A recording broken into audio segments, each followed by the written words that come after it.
Hello, everybody. My name is Todea. I'm an SRE within platform observability team at Elastic. And today I'm going to speak about Statuscake versus Kibana alerting.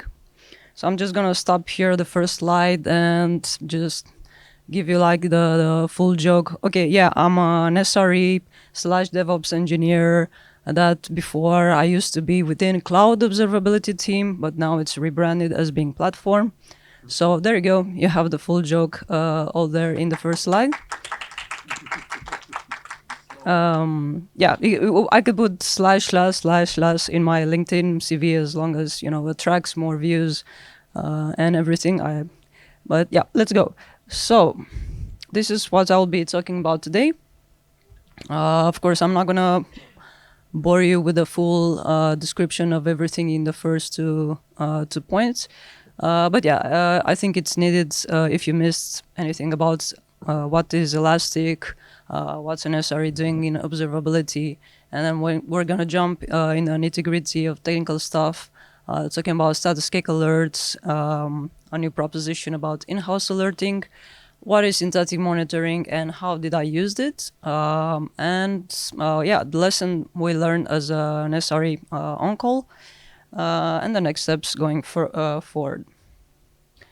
So probably at this point, if you work as an SRE or, you know, in observability, you might have heard of Elastic.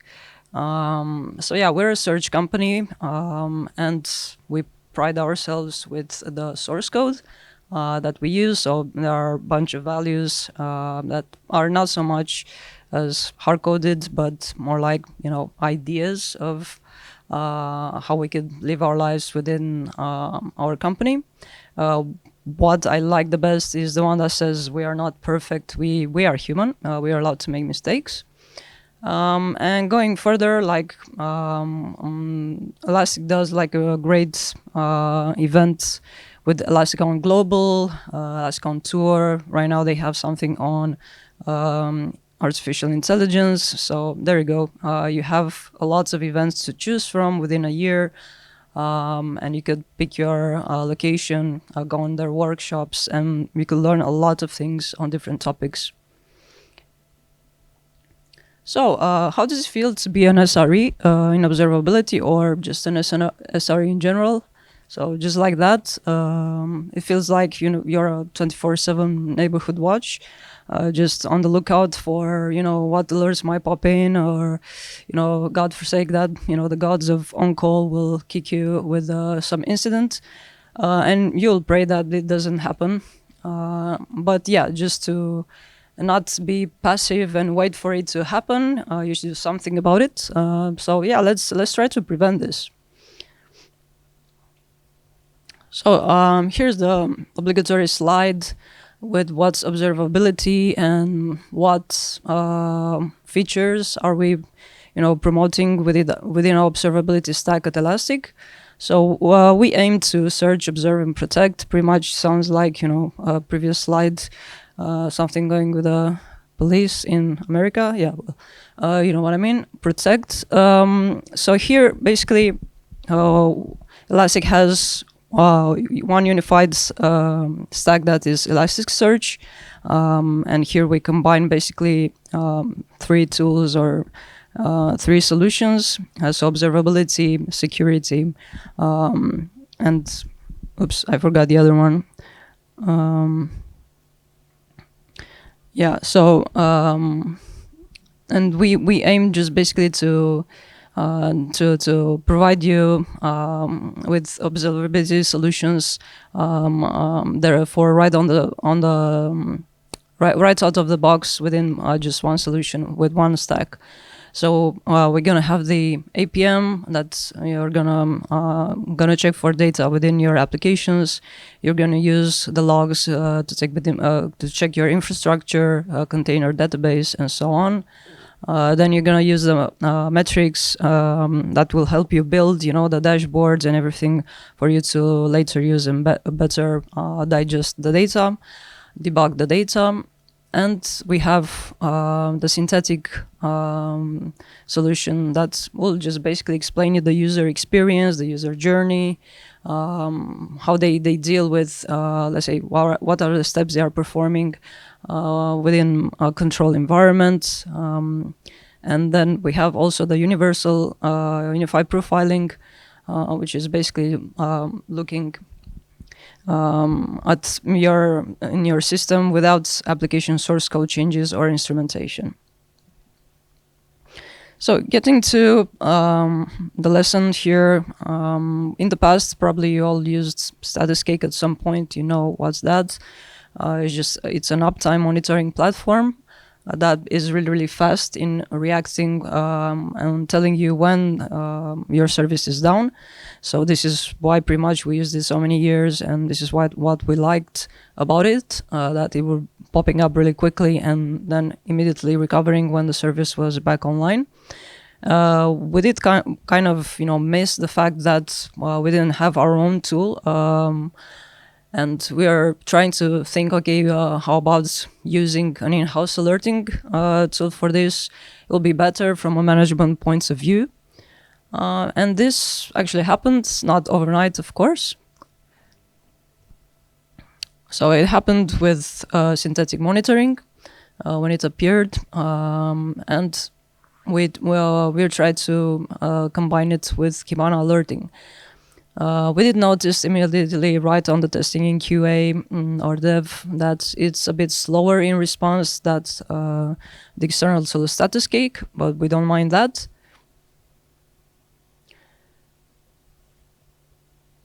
Okay, so Carly Richmond, my colleague yesterday, did a great job in explaining you synthetic monitoring.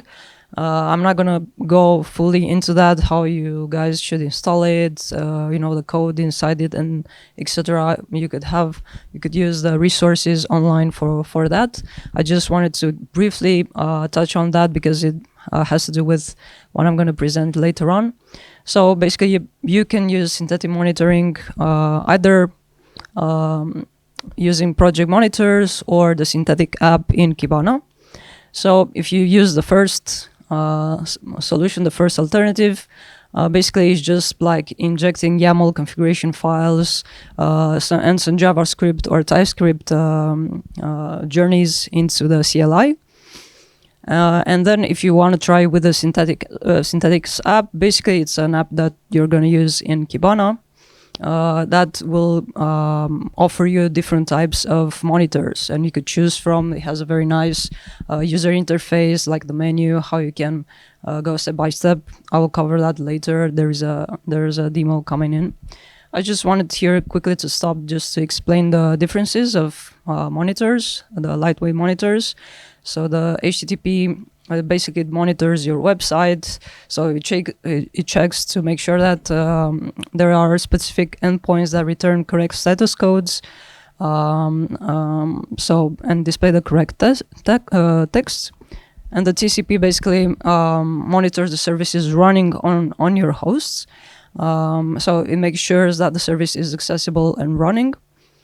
And the ICMP monitor basically checks the availability of your host. So it uses echo requests to check the network reachability of the host you are pinging. And the other one is a browser monitor, which is a real browser synthetic monitor that enables you to test critical actions and requests that an end user would make on your websites, in a control environment, like I explained before.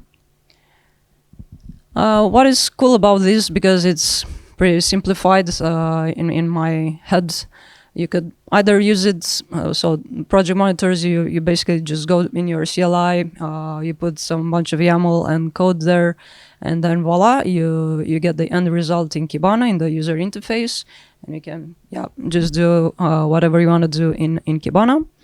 And synthetic app is basically going the other way. You're just going to go in Kibana and try to configure your monitors there, and there you have the automation directly done. So right now I'm going to present you the short demo. So this is our repo for synthetic monitors. We're going to touch on automation here. So we worked obviously with GitHub and there with some Rundeck job. was funny because somebody said that, rundeck job is some dinosaur there that, still exists. So there we go. Just gonna show you, basically how you can use this repo to install a package, and then obviously use whatever monitor you want. Here the HTTP one. You have the TCP lightweight monitor as well. And if you remember or not, Carly's talk, you're gonna use it and the push test monitor just to push the monitor out there.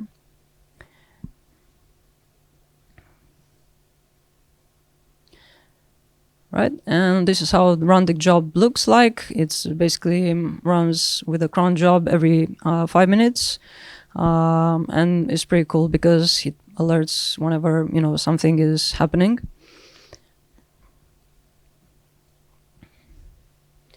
Right, and now we promise that this is the end result in Kibana. So you're gonna go nicely at observability part. Check the uptime there. Here you're gonna see a bunch of monitors that you just created.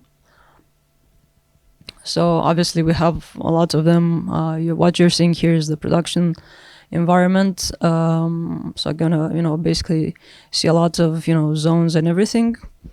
So yeah, if you're lucky, you're gonna see the green lights. Everything is looking good. You could check the status, the timing, how everything evolves over time. Just play around with the time frame there. And then, because I'm always speaking faster than the demo,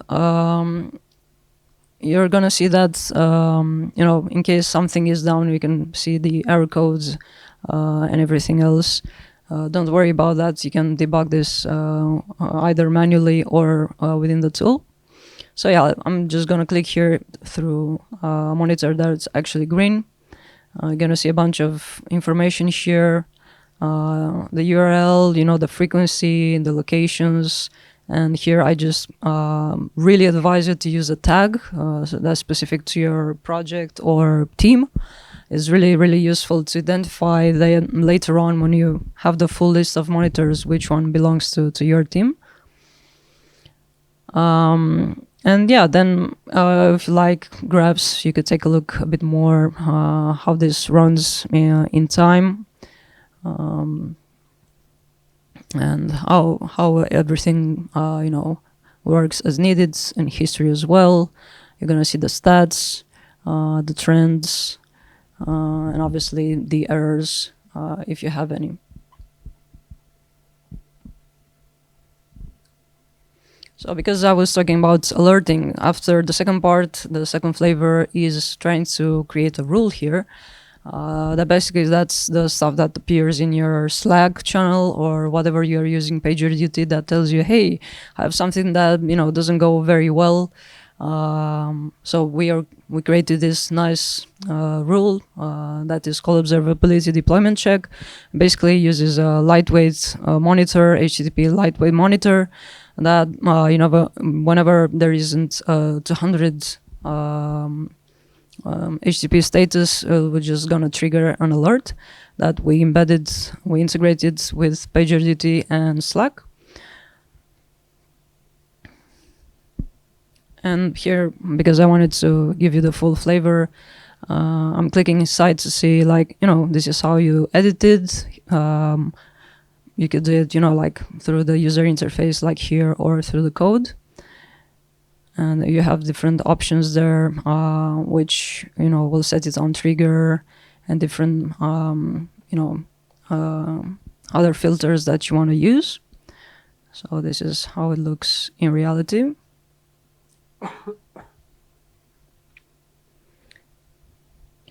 Okay, just this is a nice continuation of the previous slide that I just wanted to show you, in case you have a monitor that has a bunch of errors, how will it show. And here you're gonna see exactly, the error codes, the the status. I just wanted to show you that you can run the test manually here.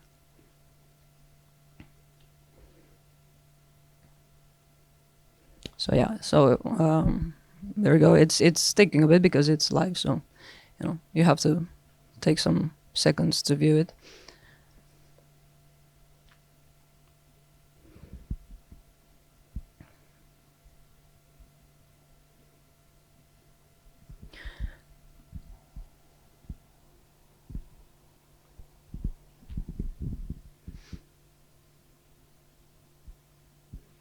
Right, so you have the timestamp, everything. That pretty much is self-explanatory.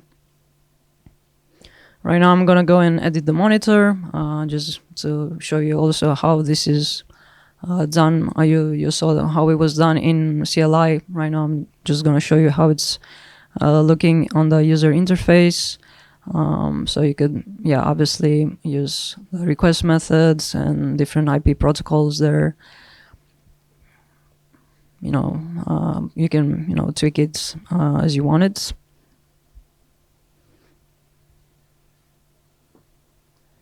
Okay. So this is the second part, because I was speaking about the PagerDuty integration.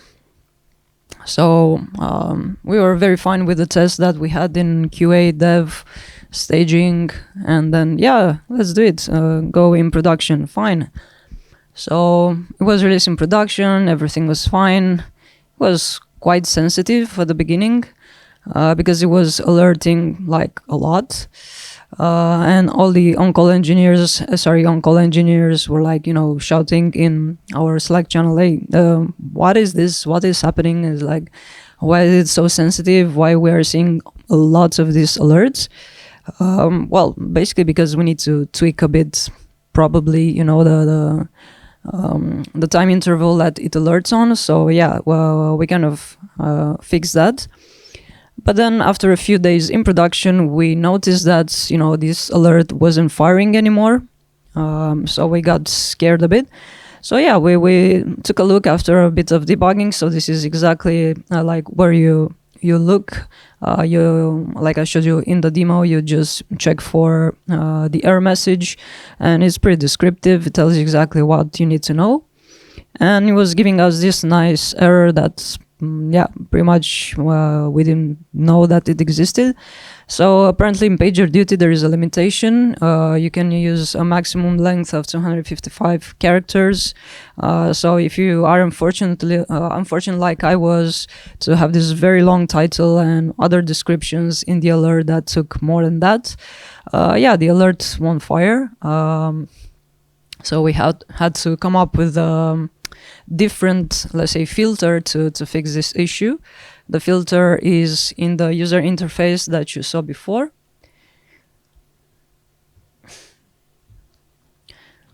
So the problem is that we did fix the issue. So we used what you see there is the dedup key using the rule ID and alert ID. This is by default if you want to use an alert with PagerDuty, and if you want to have the closure of the alerts done automatically through the API. But because we had this issue with the dedup key, with the limitation, we had to use another field, which was state monitor ID. That did fire the alert, but didn't close automatically the rule in PagerDuty.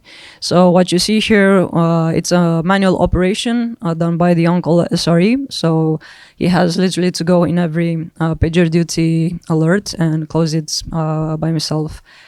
So we got some noise around that. So you need to fix it. We did create a GitHub issue within Kibana team for a feature request and so on. So this is how it looks in a normal status when it's using the rule ID and alert ID. It should look like resolved through API. And in the end, with some wait, a few months, Kibana team responded and they said, okay, this is not yet released. It's technically, so it's still being tested. It's not like GA, you know what I mean? But yeah, you could try instead of alert ID using alert UUI ID and see if it works. So that basically was implemented just this week at the beginning. And it's pretty interesting because, yeah, this solved the issue. So everything is fine right now. It's solved automatically through the API. But we don't know if this will be stable or not in the future. So if you want to learn more about it, because I was interested to know what this means. So the alert ID is basically the ID of the alert that scheduled the action. So with this ID, the pager then knows what rules or group of rules, what group of alerts they should close automatically. And the alert UUID is a universally unique identifier for the alert. While the alert is active, the UUID value remains unchanged each time the rule runs. So I believe them in the definition they use. I really don't know how much in practice, we will see any changes or any issues. It's interesting that while looking at the Kibana documentation on Elastic website, I did found something really interesting, that alerting rules use mustache templates syntax to pass values when the actions run. Mustache is like a logicless template. It's something really interesting and new to me. So I will promise I'm gonna take a look at this even further. But yeah, this is what Kibana team offered, and this is what they offered as a solution, which is cool at the moment. So yeah, basically this is it. We use an in-house alerting management with Kibana alerting, and we are very happy with this solution. We also worked with other teams, and also it's very nice to have this opportunity, because it provides a continuous integration, continuous improvement, and offers a better SRE on-call experience. As opposed to using an external tool. We have a lot to improve on. One of it would be, just a faster alert response for Kibana alerting, which is, let's say, a few seconds slower than Statuscake. And another thing we need to improve is just grouping the alerts in Slack channel. For instance, the production Slack channel we are using. The moment for this particular alert, it doesn't group very well, so we need to also work with that. But yeah, it's always interesting, so that's exciting in an SRE life. So yeah, that's it for me, speaking really fast, so if you have any questions.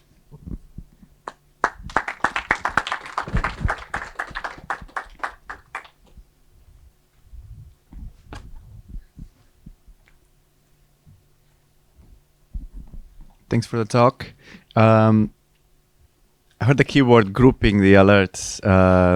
We've got a problem where we're fatigued by alerts, and I was just wondering if you have any solution for grouping alerts into, I don't know, maybe not important, so you have a summary at the end, super critical, so in your face, that kind of stuff. Yeah, of course. I can tell you from Elastic's perspective, but yeah, definitely use, there is always a time there where you can alert, so you could use the interval there to fix on that, because obviously you want to work on the sensitivity there to dial a bit up or down. So yeah, you could play with the times, how it's gonna fire or not. This is done, you could use it either via the user interface, or through the coding. Either way, it's gonna be automated. So it's gonna be automated. And you're gonna have this straight away. Otherwise, I would just suggest to use different Slack maybe channels for different environments, like QA, dev, staging, production, and so on. So the person on call the person that looks at this type of alerts knows that okay, maybe QA is not that sensitive, and so on. So yeah, you could play around with the sensitivity there, different Slack channels, that will have different destinations, and yeah, through experience you'll kind of know what to do, how to fix that, how to tweak that.